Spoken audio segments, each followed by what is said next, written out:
There's the Netflix logo, and just like Estonia said in the 2003 Eurovision Song Contest, it's like the 80s coming back. I don't know why I've started singing on commentaries, that's terrifying for everybody concerned. Just putting the laptop on the floor. Ooh, laptop.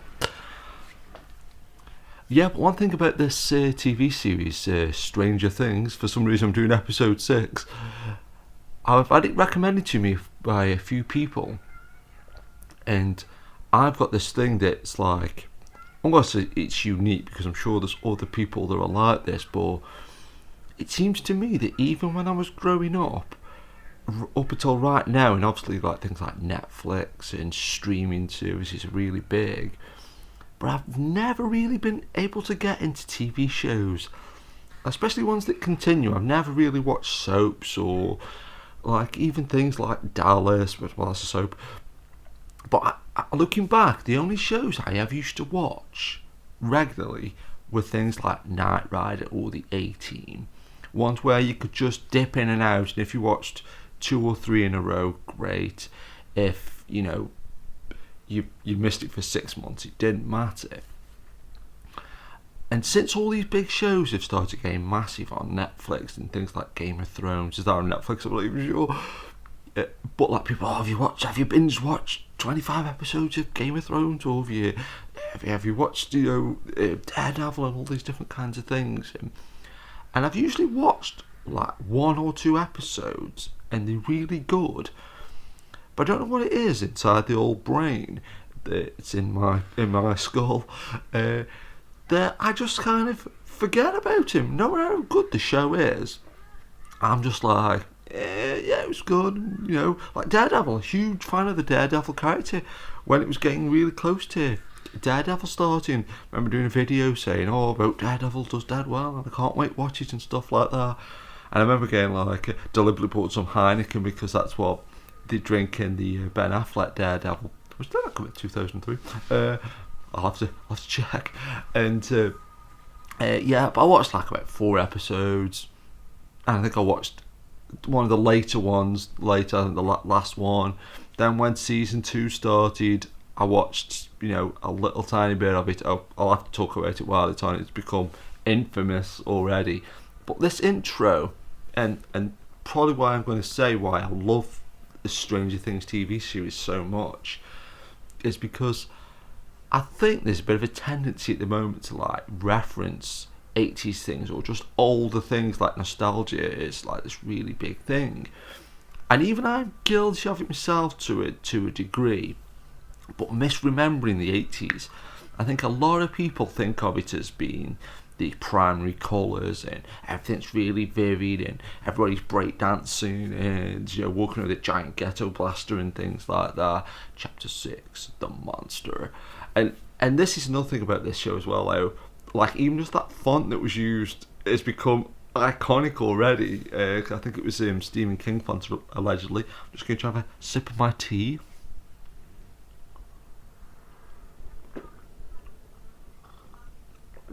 Subtitles look nice.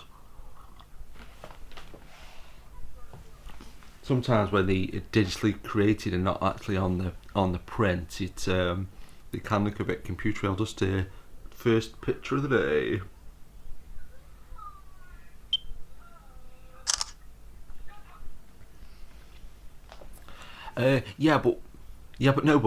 Hammer.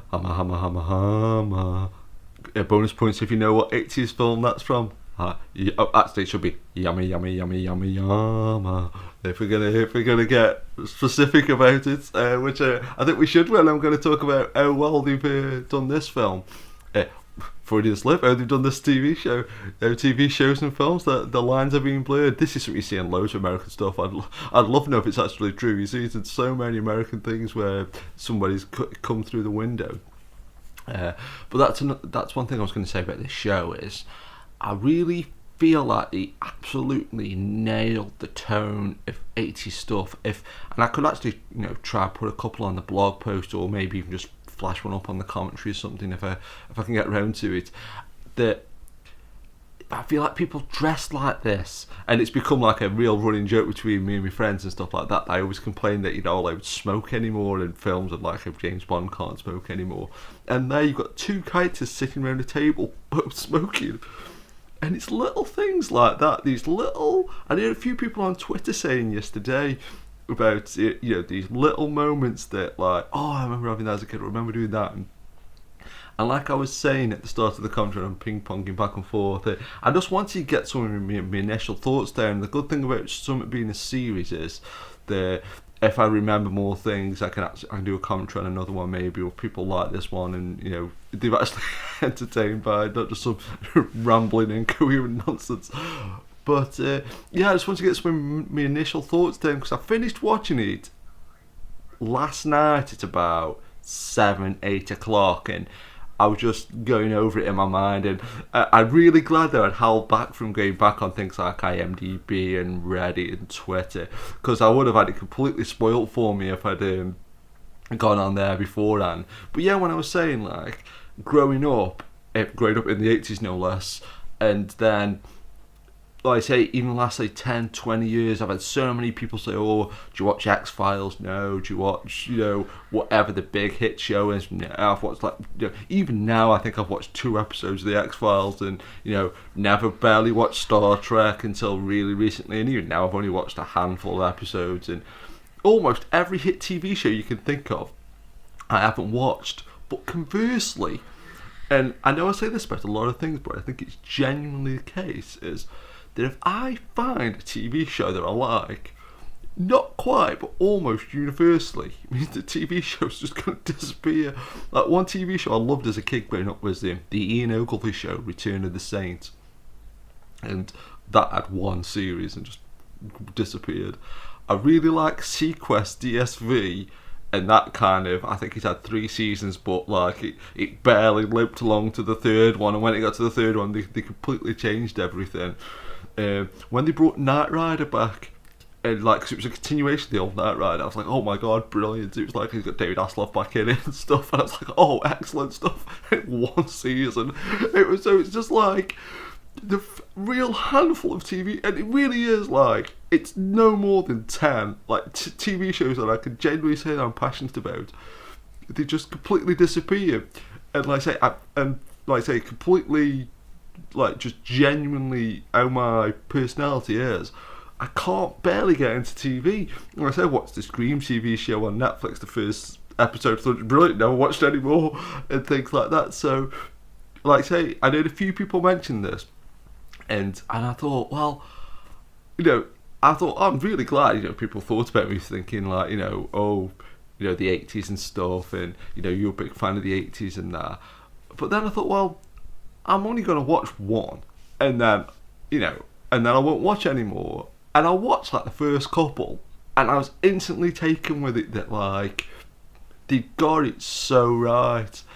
And things like even like, say, a film like, say, Take Me Home Tonight, which is set in the 80s, and anything now that I feel like, and again, this is becoming a bit of a running joke, that if you see, like, a compilation album for the 80s, or the 70s or the 60s, I feel like there's this real lazy shorthand about how can we, and, well, not lazy, because I guess if you're doing an album cover and you can only sort of use 1 image. Actually, I just saw a little bit of this on the actual when I was just going through it, but this is actually my pointy Rubik's Cube. Oh, can I get the picture at the same time?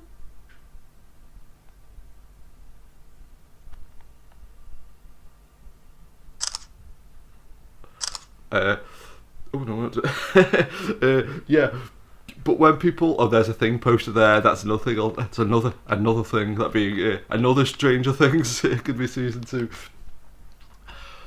But that's that looks like under time that much better if I tried. But yeah, I know if you've only got 1 image to try and get somebody buy a compilation album, and it's like best of the 80s. I did a blog post about a year and a half ago. It was things I love to see in films, and one of them's smoking, and one of them's payphones. So it's like somebody smoking in a payphone. It's like it's going to trigger the apocalypse or something. If he'd have been drinking a bottle of J&B, I don't know. I'd like to go out and high five somebody or something. Yeah, but it's become a bit of a running joke with me that like now if I see like a channel's doing some 80s retrospective or something, and they're like, remember the 80s, and you know they'll fire up a digital watch or something, or you know they'll show somebody, you know, putting like a VHS tape in and things like that. And to be fair, you know, like I say, with TV they haven't really got much of an excuse, but to be fair, if you're doing some kind of print advert or like say the inlay to an album or something, and you've got convey the 70s or the 80s or something in one image, you probably are gonna use like some kind of, you know, platform shoes for the 70s or a Rubik's Cube for the 80s and things like that. But it just came across to me as being okay, I've just seen it all before, like kind of thing. Excuse me. But I really felt like with this, it genuinely looks 80s. The clothes genuinely look 80s. The hair genuinely looks... Yeah, the hair on people's heads, I mean, looks 80s. People's houses look 80s. They've got that, like, kind of... Like, where, like, just I grew up, you know, wasn't particularly a great deal of money knocking around. And some people's houses were nice, and my house was always clean and tidy and things, but they were always that little bit rubbish, like... And I feel like this is one of the very few...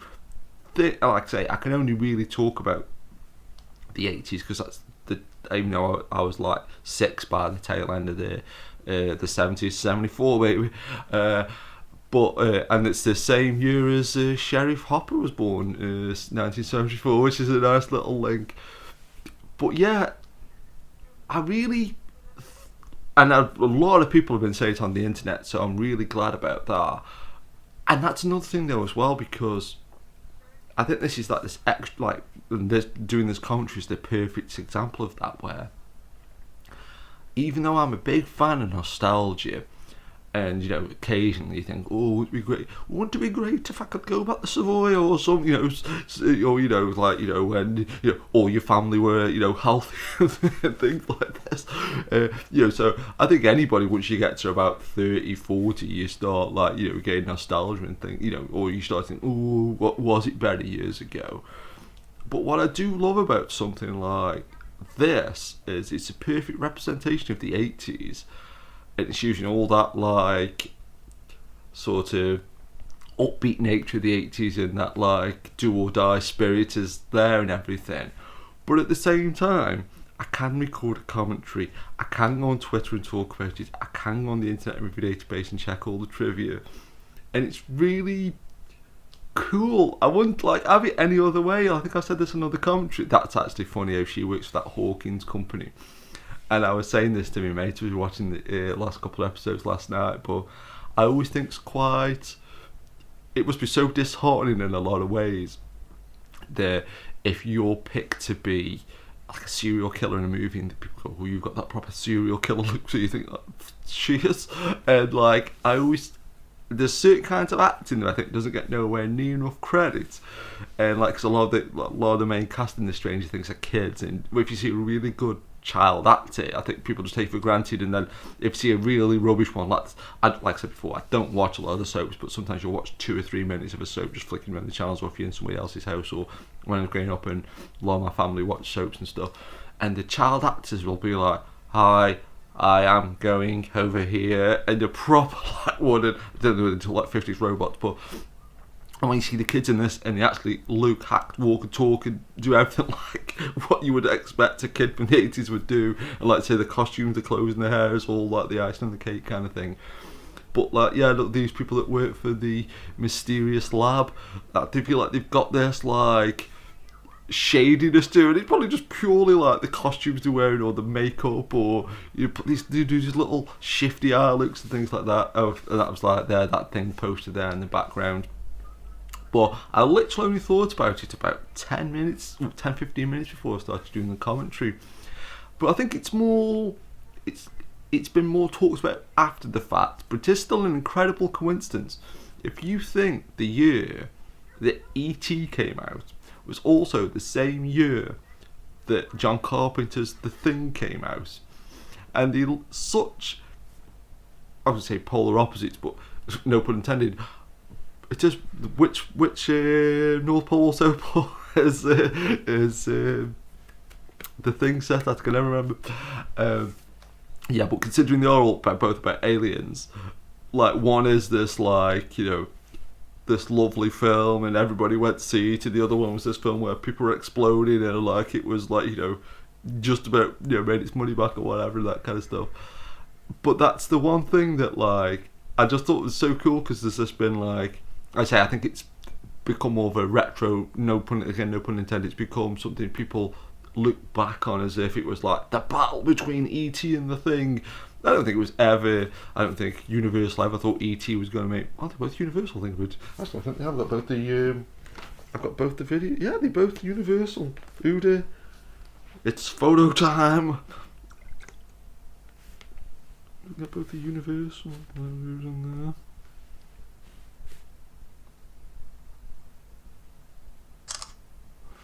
Shot there, just 11 looking over the top of the two covers. That's a great part there.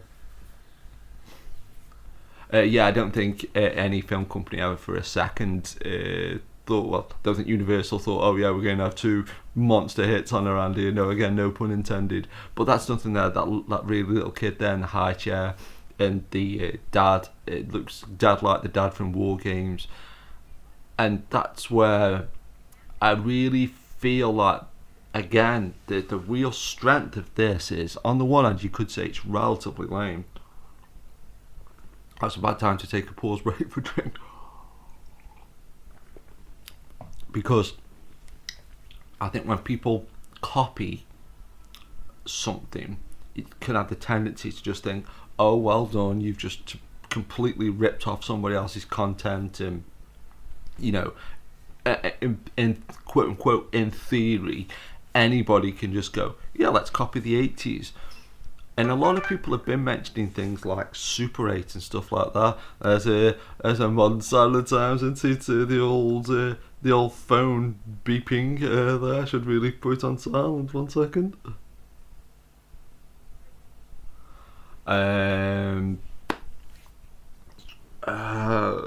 Got distracted. It's blinking and beeping and flashing.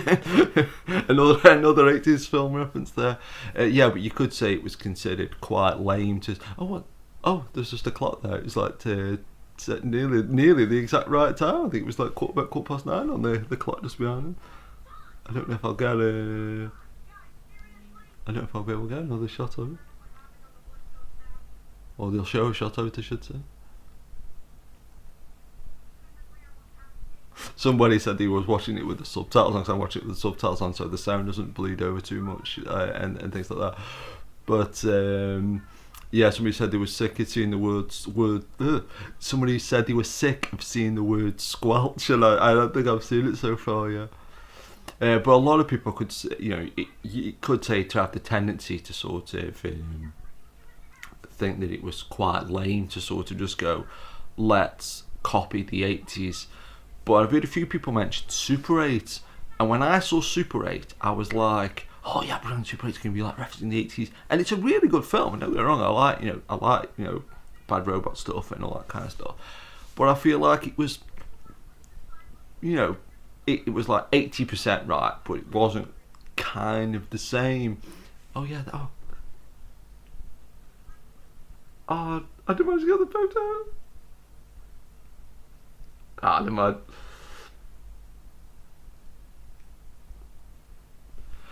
Yeah, I thought Super 8 sort of was that car reminds me a bit like the one in Death Proof, actually.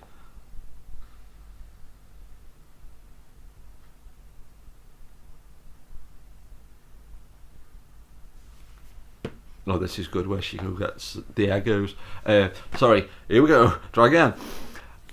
It said cat show there, just on that thing. Oh, that's funny the way she just sort of she just steals the Egos and the gifts she got. So that then she makes the door close. That's it. Not giving her feels awesome to coin a phrase. Doesn't seem right swearing on this commentary for some reason. There's no, actually, that was one thing. I looked at the profanities, the parents guide on IMDb. There's no F word in it. There's nobody says the F word in it. Kind of, who'd have thunk it, eh? Yeah, but you could say that a lot of the stuff in this, like, has got the tendency to be considered, like, say, well, you're just copying other people's stuff, or or not copying necessarily, but you're using so many influences from so many different places that you could think that anybody could do it. But I think when you see somebody who's really good, it's say a good DJ or something like a Tarantino, you might say take loads of elements from other things, but they really do feel like his own product. They don't necessarily feel like necessarily other versions of something else. Where, like even this scene there where you see an 11 in the Upside Down, which is a sentence I didn't think I would ever say a week ago, and instead a week before, which is the same thing. A week ago, if somebody said to me, "There's a shot of 11 in the Upside Down," I'd be like, I think says what now, because I wouldn't know what that meant, but just noticed that the sales guy was named Rob. That's one thing as well you take for granted, because apparently it was shot in 4K as well. But because this is that's one thing there, microwave pancakes. But I know you could get microwaves in the 80s. I think you could even get them in the 70s. But I don't think when I was living at home we got a microwave until literally, this isn't even a joke, like 1998 or so, or maybe later than that. It's like 100 years behind everywhere else. That's such a great moment there. But like I say, I don't think you really don't take it for granted. Sorry, what's wrong with me? It's my phone beeping, it's completely distracted me. But you just completely take for granted when you see a really good version of something. And when somebody gets it wrong, you notice the little inconsistencies and the quote-unquote laziness. But I feel like they really did something in this that is really special, where it references so many different things. And apart from, say, E.T., which is the one that everybody's mentioned, I constantly kept thinking of Season of the Witch, the sequel to Halloween 2. What's Halloween 3? Season of the Witch. There's no great mystery there, if I'd have actually said the full title. But I heard a few other people mention it online. Somebody said on Twitter, this film can be summed up with 4 films, and one of them was Pumpkinhead, I think one was the Goonies, and one of them was Halloween 3. I can't remember what the other one was. And somebody else mentioned Halloween 3, somebody else mentioned War Games. But something like Halloween 3, like the Hawkins Company, just reminds me of Silver Shamrock from Halloween 3. And it really just kept popping in there every so often. And how the music is really similar to John Carpenter, and how they're a tooling up scene. And I think that says something that, like, that probably didn't cost that much to film. All you need is showing somebody putting something in a bag and, cutting between the scenes, just putting the stuff in, putting the headband on and things like that. Like already, there's Hawkins. That's a brilliant scene.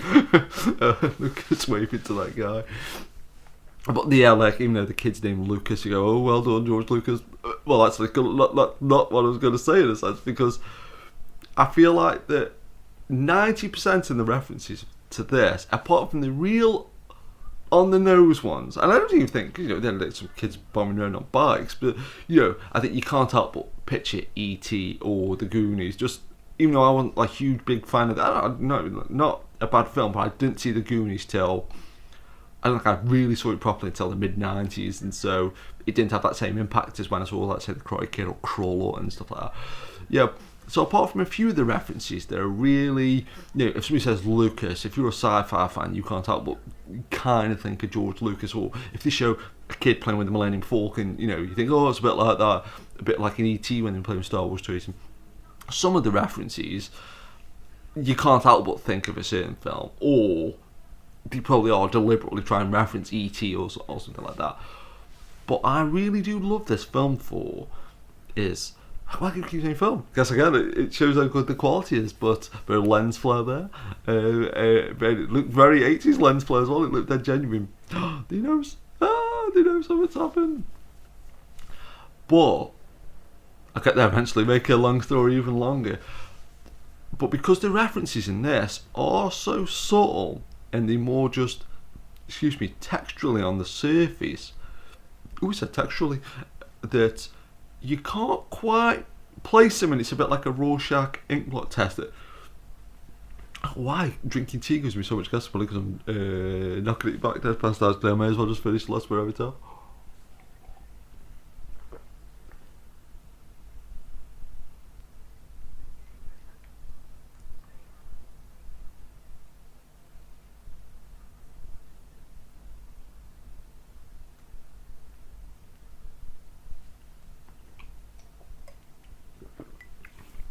How about that, folks? But because some of the references are so subtle and nuanced, I thought of Halloween 3. Probably 95% of the people watching this probably were like, oh, I've never seen Halloween 3, and real hippie crap.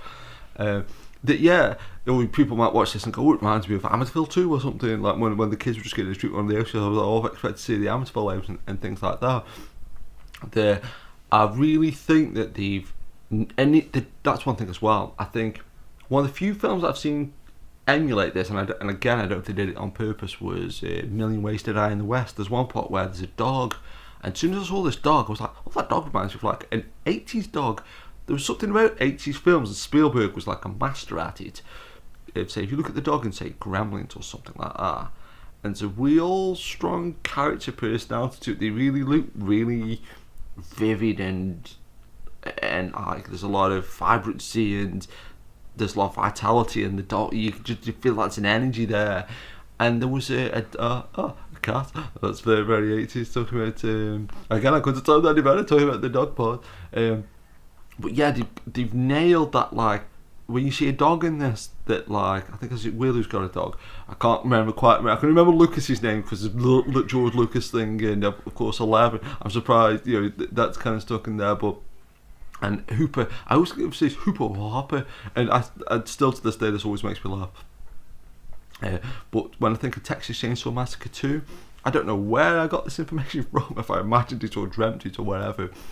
But Dennis Hopper and Toby Hooper, I used to think I'm sure I read that Dennis Hopper was Toby Hooper's brother. And I know they've got different names, but I'm sure I read that somewhere. So now, if somebody's named Hooper or Hopper, I'm like, it's like the old, it frazzles the old brain. Actually, that's one thing as well. Like I say, talking about like, I wouldn't have it any other way about sort of being able to check on IMDb and things like that. But one thing I thought was super cool was that, Hooper was born in 1974, but I noticed he was in the newer version of The Equalizer, and as I was flicking around the channels after I'd seen Stranger Things, I noticed Equalizer was on, and I left it on for about 10 minutes, and boom, there he was. I was like, oh, there he is. Oh, this is a good scene where they say, oh, and this is nothing though as well.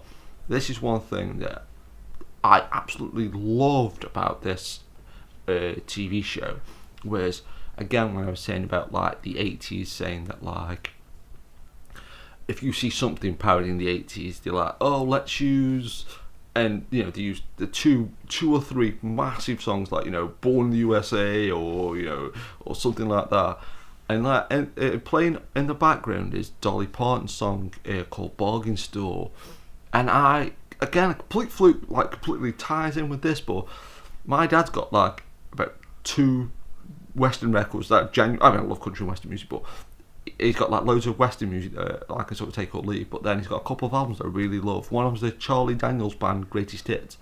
Another one is Dolly Parton, Bargain Store. I always used to love Bargain Store. You never hear it on anything. I've never heard it played live. You never see it on anything. And boom, there it was. And I love how they said what they were going to actually do it for. Two people, I think, in this episode actually say what they're genuinely doing, but it sounds like lies because it's so crazy. I was watching Smoking the Bandit. I was watching Cannonball Run 2 last night, and somebody said, these liars might be telling the truth. They're just going around. But yeah, that's a thing with this that, again, I feel like it took it that next level up where you get people that, like, say, and don't get me wrong, who in the right mind doesn't want to hear certain songs by certain people, but I've never heard that Dolly Parton song on anything else ever, so it was so awesome. But yeah, that was another thing. Actually try and find the link on IMDb, but it could actually be a random crew member. But it was somebody who did the stunts on this, did the stunts on E.T. So that's one thing I thought was... And there, that sign says they're Royal Furniture Company. That just looks like an independent store that you would get in the 80s. I love how there's not that many chains and things like that. I always thought that's an interesting name for the cinema, though. They're Hawk. And again, because so many 80s, like a Hawk the Slayer, and there's a character in Escape from New York named Hawk and things like that, which is not the same, but kind of put me in mind of that. But I don't know why, like a lot of cinema names, if they're called like Majestic, Savoy and things like that, then it's kind of like just 1 second, there's an alarm going on.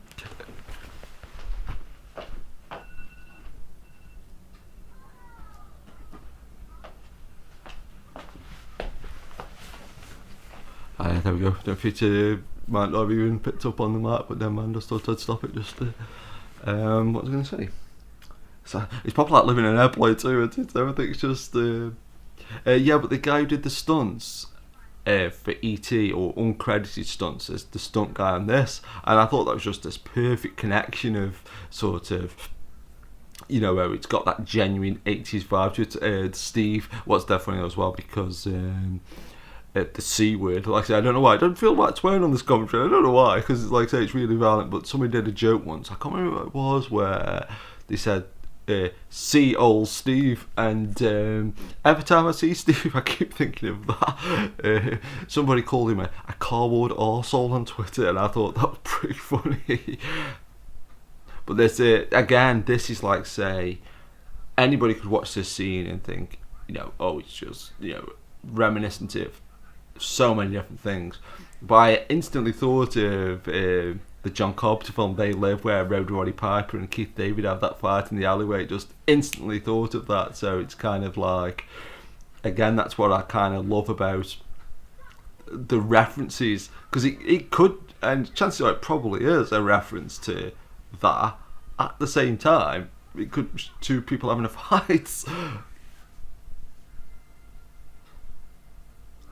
That's another thing though as well, because I have got this attachment to the 80s, and like say, because as we get further and further away from the 80s, and obviously, still alive in 50 years, be like, oh, remember that thing from the 80s? People are like, no.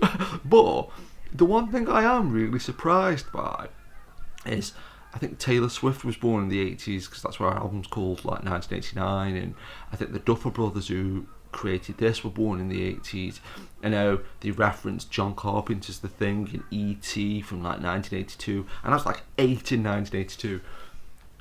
But I'm still astounded that like there's things from the 80s that are still like going concerns. Like the last Friday the 13th film was popular, the last Elm Street film was popular, all these different things. And like, it's kind of, and I saw as well some footage of like they were doing this big outdoor screening of Dirty Dancing, and everybody's like singing, I've had the time of my life, turn that CD off. Oh, remember them? Well, no. But that like there's so many things from the 80s, like this Ghostbusters films come out recently, Ghostbusters 3, and sort of I never would have thought it in a way, because, and like again, it could just be completely being biased and things like that, But it really does seem to me that it's not like forced necessarily, because I think sometimes, like say when I've seen like say my dad's generation Junior or other people when they're trying to get something popular again, and it feels like really contrived and a real struggle, like, oh, remember ballroom dancing or something. And I know you might get the odd fluky version of it where like something like Strictly Come Dancing is this huge show now, and like everybody seems to be so there'll be a show about baking that's popular for some reason, you're like, you know. But then that look at a massive microwave there in the background. Ice cubes clatter, it's just said on the subtitle. But yeah, with a lot of this 80s stuff, it seems like you get like a lot of like younger kids that are like say into say Back to the Future or into Ghostbusters or something like this. Seems like a lot of people who post about it on Twitter, you know, didn't seem like, you know, 40-year-old blokes. Do seem like, you know, there's a good cross section of people talking about it, and I never would have thought that in a way.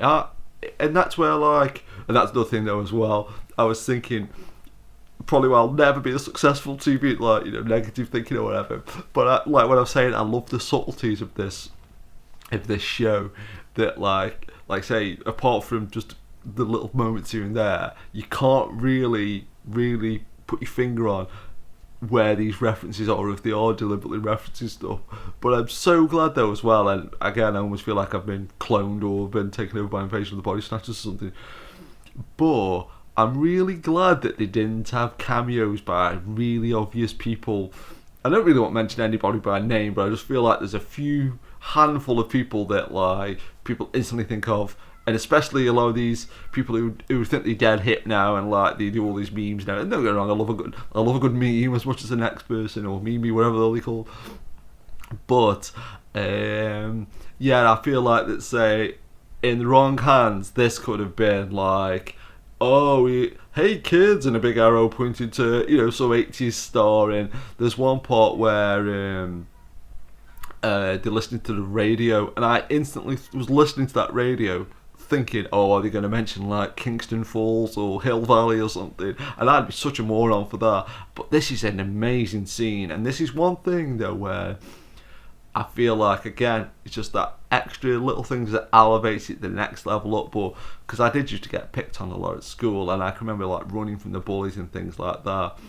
That, you know, you'd be like, oh my god, I'm gonna get, you know, my ass kicked or something. You know, people shooting like air rifles at you or something crazy. I remember being beat up once by about like 5 kids. So it like brings all these like Nam flashbacks to me of like just running as fast as you can. But not just only that. Like when I was watching this last night, I feel like I'm pretty desensitized now. You know, you watch all this stuff and you're like, oh, okay, I've seen it a million times before. Excuse me. But yeah, but when that kid who peed himself has got the knife by the kid, I'm just being mind's gone blank at the moment, I can't remember his name, the kid with no front teeth. I was like, God, he's gonna like kill him, like, you know, and like, oh, don't do that, he's dead sweet, no. And then, you know, when that kid goes for a dive off the cliff, spoilers, I guess if you're listening to this, I should have said spoilers right at the start, but if you're watching this, I assume you've seen it before.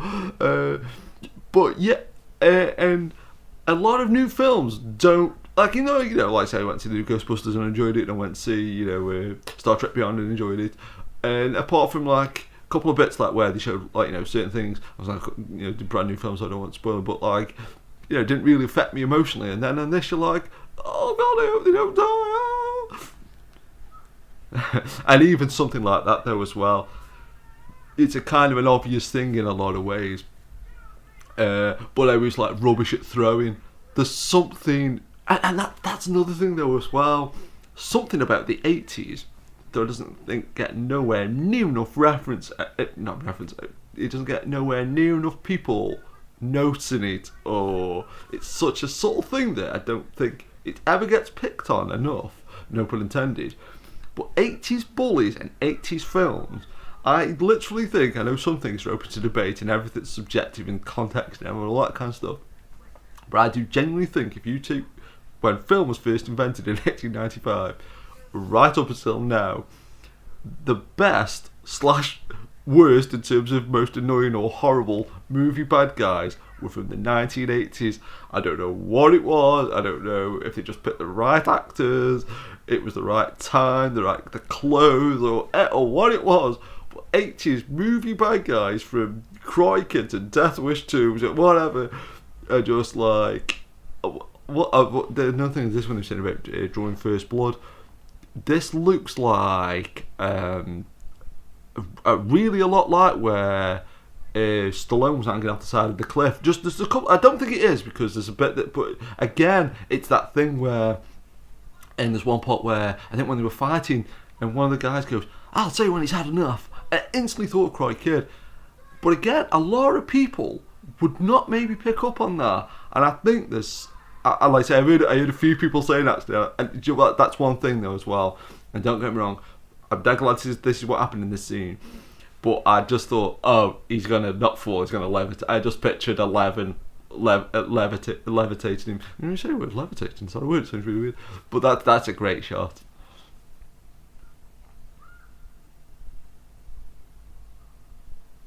There's a couple of films as well, like. I'll have to have a really good rack in my brains. There's a film, a TV show. There was a 2-part TV movie about like an alien who was a little kid that got special powers. And I'm tempted. It wasn't called this, but it was called something like My Name Was. It wasn't this. I know it wasn't this because I think this is like a martial arts film. It's called My Name Is Bruce, and they still call me Bruce. But it wasn't that. It was something else. Because I know there's a really famous 80s TV movie called I Know My Name Is Stephen, and I know it's not that either, but it kind of reminded me of that's become like a big popular meme at the moment. She's my friend and she's crazy, and that's nothing though as well about 80s stuff that doesn't get nowhere near enough praise is that seeing the 80s bad guy get the comeuppance. It's like, but that's nothing though as well. That the kind of flip side of that is that you watch something like, say, The Karate Kid, and when you were kids, you're, oh, it's a terrible shame what's happened to Daniel Russo. And then you watch it again, and now you think, oh, Daniel Russo's a bit of a knob. Like, and that was the thing as well. The kid with no front teeth, he says mental. And it's like, this is mental. That very much looks like stop motion. I don't know if it is or not.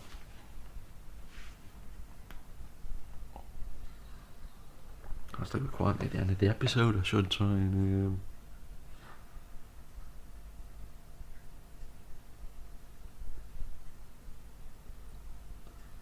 should try and find the guy. If we can actually get to the credits without Netflix squashing him.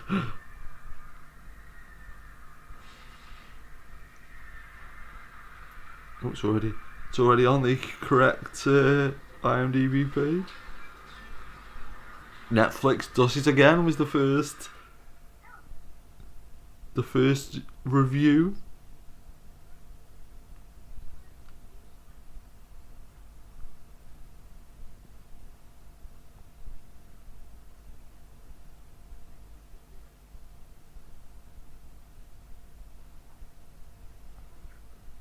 I think this is the guy.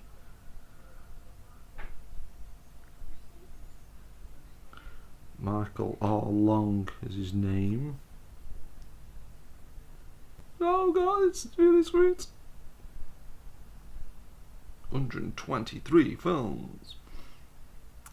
But it's even like there, I feel like now there's so many things where people get teased if it's nice and that. Yeah, it was the right guy. But like there, that's such like a beautiful scene. And you think, like again, in the wrong hands, or you know, just a lot of people just want to have the front of one bird to do it just because it's like, oh, isn't that nice? Like, you know, and I think that's one thing about the 80s though. It was just that perfect time there. People were a little bit cynical, but there was still that like heart in it. And then there's a lot of films that are like a lot of Adam Sandler films are it and things like that. But where I really feel like you could tell when like they're just that it could just be a parent or sister company to Silver Shamrock. I love the fact that just around the corner is Silver Shamrock and they're making the mask for Halloween 3. Maybe they were.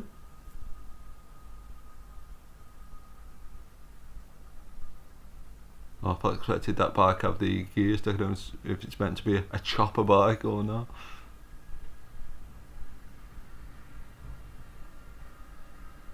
I thought that was where... Is that... Oh yeah. That's where it ends. I was going to say, I thought that's where it ended. Theme music playing. Ah!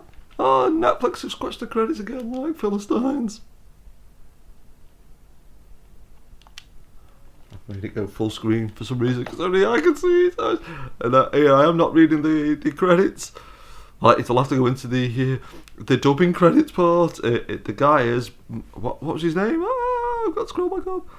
Michael all long. He's worked on 123 things.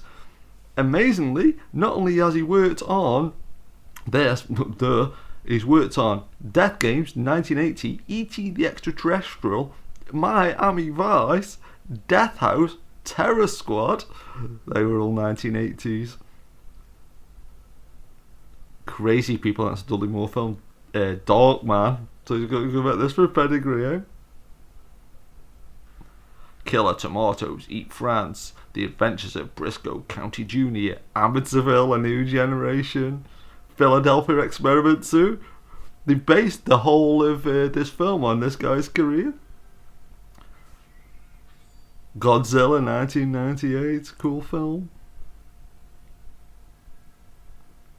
The $1 Million Kid, I Dare You, The Real Deal, Tequila Express, The New Italian Job, Irby Fully Loaded, Terminator Salvation, Green Lantern, and Stranger Things, and he's got Life at These Speeds and Faceless is what's coming up next in his CV. I'll just take a... I'm the only person in the world, I think, who's watched these credits, so it might be picture worthy. Version Italiana. I cannot read that because it was Japanese or Cantonese or something. But thanks for listening, everybody, and if anybody liked this rambling incoherent mess, I'll do another one. Keep it locked.